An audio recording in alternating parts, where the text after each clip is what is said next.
For sure. Yeah. So speaking of resentment, though, it's the same logic and in the same vein that the average American taxpayer grinding their nuts off right now feels when they're working a 7 to 6, right? If you account for the commute to work and back from work, they see where their tax dollars are being spent, and they don't feel as if the money they're putting in, they ever get to see coming back out to them. No, of course not. And how many ethnic enclaves are they funding to live this totally insulated lifestyle that doesn't benefit them? And that was really what the conversation sparked and became. What was it like as you walked through the community? How were you received? Unwelcoming, I would say.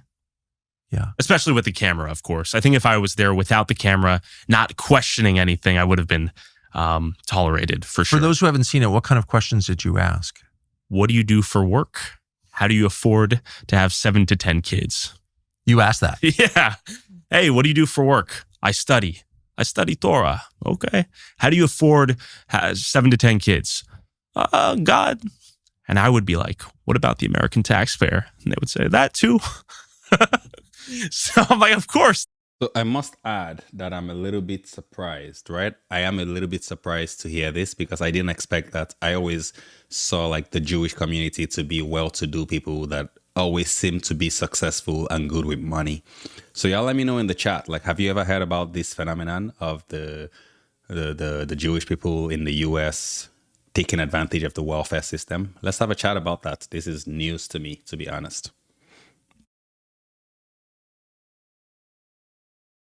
That too.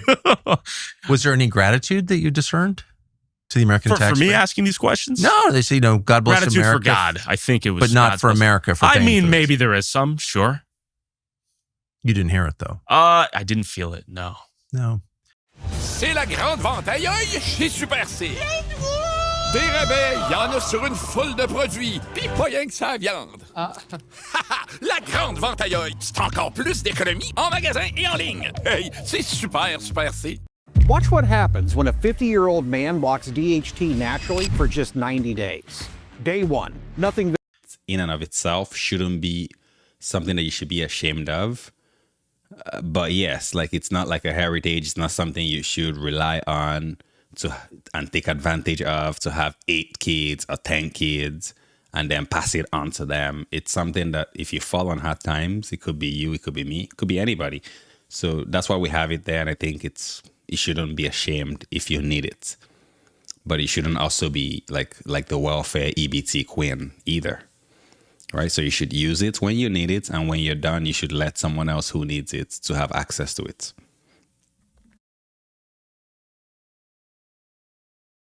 Life, not a strategy for maintaining a lifestyle of having 7 to 10 kids when you can't afford to otherwise, I think. Well, of course not. Right? Especially in a country that has no state religion, that isn't allowed to support theocracy. I mean, speaking for myself, and I think I'm reflected in the Constitution. Yeah. I absolutely think that Orthodox should have a right to any kind of religious practice they want, as long as you're not hurting anyone. And same with the Somalis, same as the Muslims in Michigan, same as the Amish in Pennsylvania.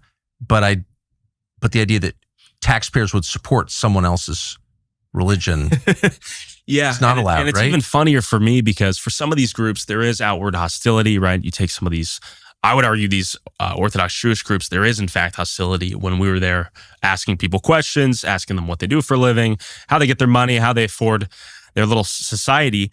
There is hostility. So for me as a taxpayer, it's like, we're going to take your money. If you question it, you're anti-Semitic and we hate you. What was anti-Semitic about it? The ADL said it harkened back to anti-Semitic stereotypes of them being a drain on society or something like that, when it's all statistically corroborated. I'm not pulling these out of my ass. These are welfare stats I was quoting, and then I would go to the direct source asking these people, what do you do for a living? How many kids do you have? How do you afford your kids? Are you on welfare? How is that anti-Semitic? And why do they get their own brand of their own proper nounage of racism? That never made sense to me.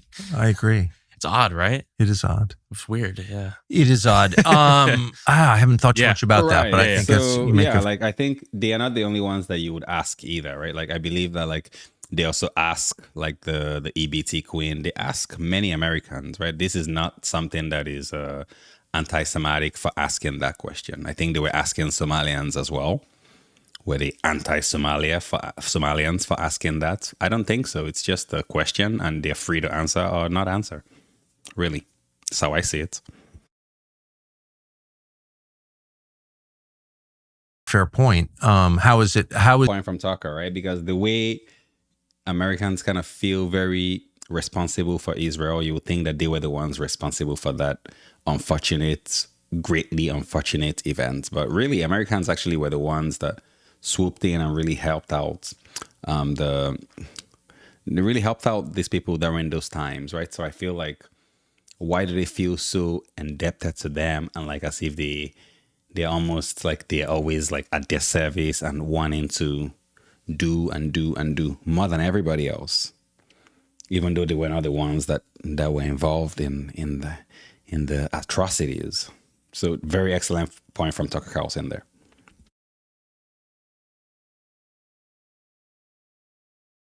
Yeah, because history does get... This is Pocket. I never go anywhere without it. At the tap of a button, it records and creates organized... The neighbors are grateful for it. Yeah. A bunch of Israelis say, hey, we love this because we've lived it. Yeah. Where does the criticism come from? Republican demagoguery. I think some Republican politicians, the Republican Party at large is as opposed to it. Really? The left can get behind it. Right? So the Republicans, so that is DJT's party, right? So is he saying, but I don't think that the Israelis, they really care about Republicans or Democrats. He said that earlier at the beginning of the video, that it really just depends on who's going to do more for them. So I don't think it's about Republicans. I guess it's just because they have the Republicans in the House now.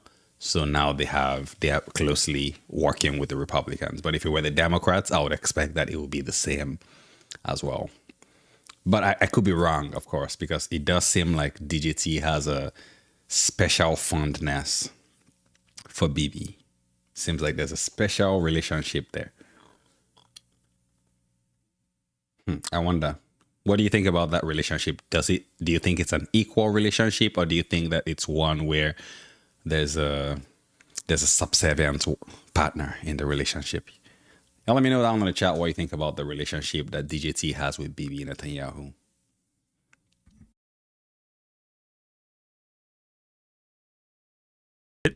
A lot of the right can get behind it, but also a lot of the right is disgusted by it. How dare he engage in anti-Semitism? The ADL says it harkens back to age-old anti-Semitic tropes. I don't even know what to say.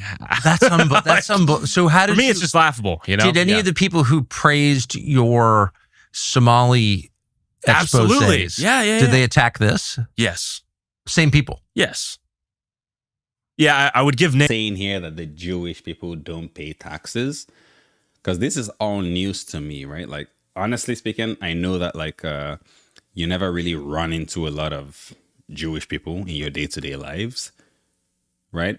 But I think that they are working, and I thought that they like to work in finance and banking, but I could be wrong. Like, this is new to me to see that the Jewish people are actually taking advantage of the welfare system, being welfare kings and queens. This is something that I definitely didn't see coming, right? I definitely didn't expect that. Like, and I don't know. It comes as a surprise to me for sure.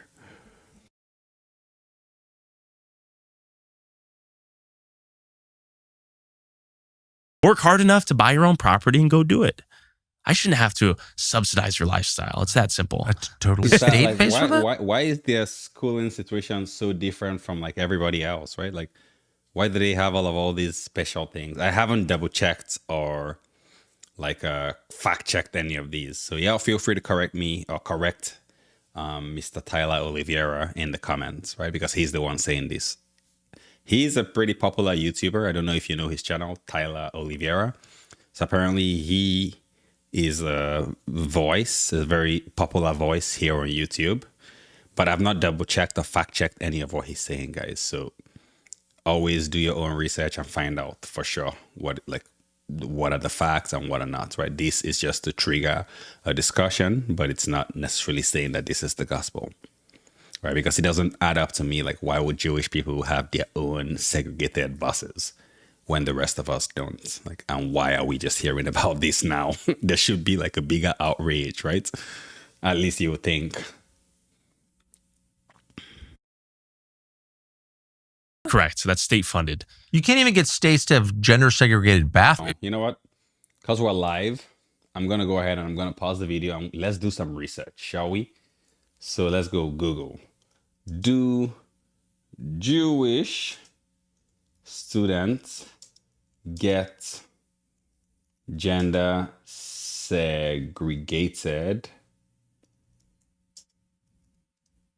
transportation to and from school?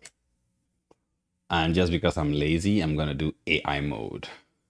All right. So the question was, do Jewish students get gender segregated transportation from public or government funded school systems? And then it says here, generally, Jewish students do not receive gender segregated transportation from public or government funded school systems. However, practices vary depending on the country, the level of religious observance, and whether the transportation is private or public in the United States. So that's exactly where we're interested in. In major hubs like New York City, public transportation and taxpayer-funded yellow school buses are governed by strict anti-discrimination laws. Public/subsidized routes. In 2011, the NYC Department of Transportation intervened when a private bus company operating a publicly franchised route in a Hasidic Brooklyn neighborhood attempted to enforce gender segregated seating. The city clarified that any such segregation violated their franchise agreement and civil rights laws. Private schools. Many Orthodox and Hasidic private schools, yeshivas, which I believe he was talking about earlier, operate their own private buses because these are privately funded and serve gender segregated schools. They frequently, so gender segregated schools, I'm guessing it's like all girls school and then all boys school. They frequently separate boys and girls on different buses or within the same vehicle. So is he saying here that like the Jewish children, they're going to public schools and then they're still getting segregated seating? Because what it says here is that it's actually private schooling. So yeah, I'm not really sure that I agree with him on that one, but feel free to correct me down in the chat, people.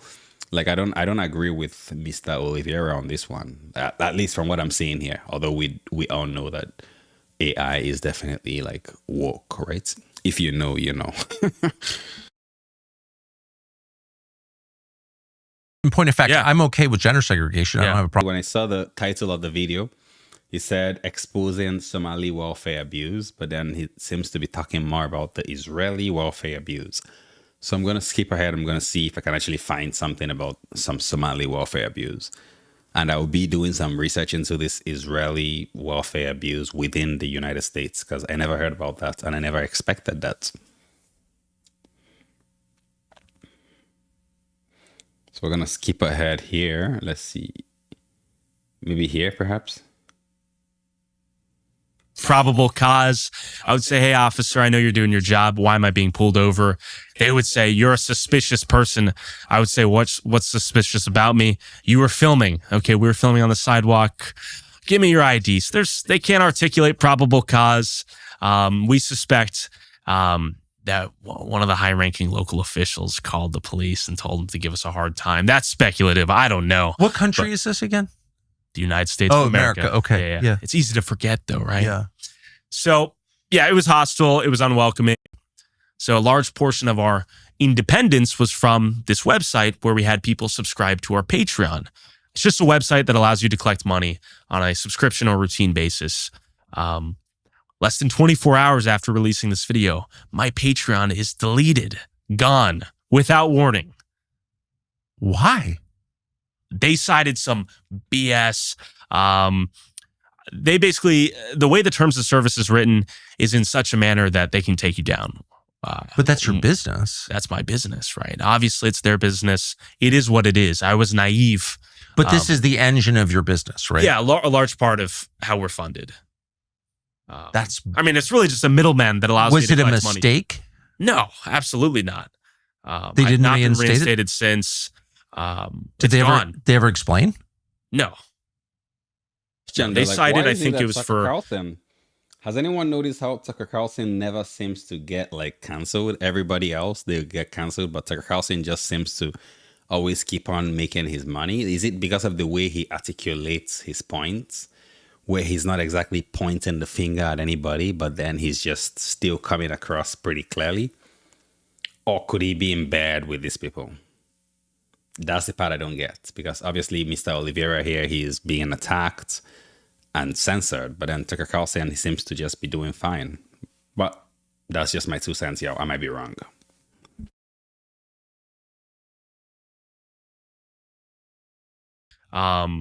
Bullying or something like that. Bullying.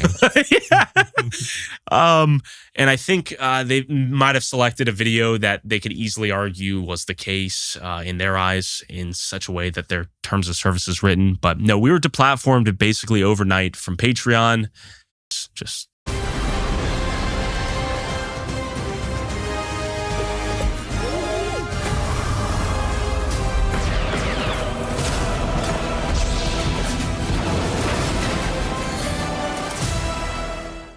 Few are willing to do what must be done, but not for themselves. No, for others. They are the real ones, and they drink a real good light beer. Slim and Clear 2.0. Real ones know. Sure, was elected to end. I'll give Mr. Oliveira that, right? Like, it seems like there's this thing where they want like people, like Caucasians, to be ashamed of things that like I don't even know what they've done wrong, right? I love my neighbors and they're Caucasians, right? And for me, like they did nothing wrong. Like, I don't think that they were involved in the slave trade. You know what I mean? So to my Caucasian brothers out there, like I don't think any of you guys should feel, if any of you even are feeling guilty for anything, I don't think you should, right? You shouldn't. Like everybody has history and it is what it is, right? So I think like that's just what it is. Now we're living our lives and everybody has like fairly equal opportunity, and you know what? Like, let the best man win. And that's just how I see it. It's America is still the land of opportunity. That's why everybody wants to come here, because you have a meritocracy where if you work, you achieve. And if you don't want to work, then apparently the energy must be diverted elsewhere. And a lot of young men are pissed off. I think for a lot of young men, though, they will just hibernate and jerk off and decay in their basements and their parents' homes. That is reality. There will be a eugenics effect. White men getting litigated or filtered out of participation in society. There will be an extinction. He's losing me here, right? Because I don't agree that this is like just white men that are rotting away, right? I think it's everybody is having a hard time right now with the cost of living, right? So it's very hard to leave your parents' home. I would hate to be like a youngin right now. So what I don't agree with him is that it's like white men. But of course, always happy for you to disagree with me with your reasons down in the comments below.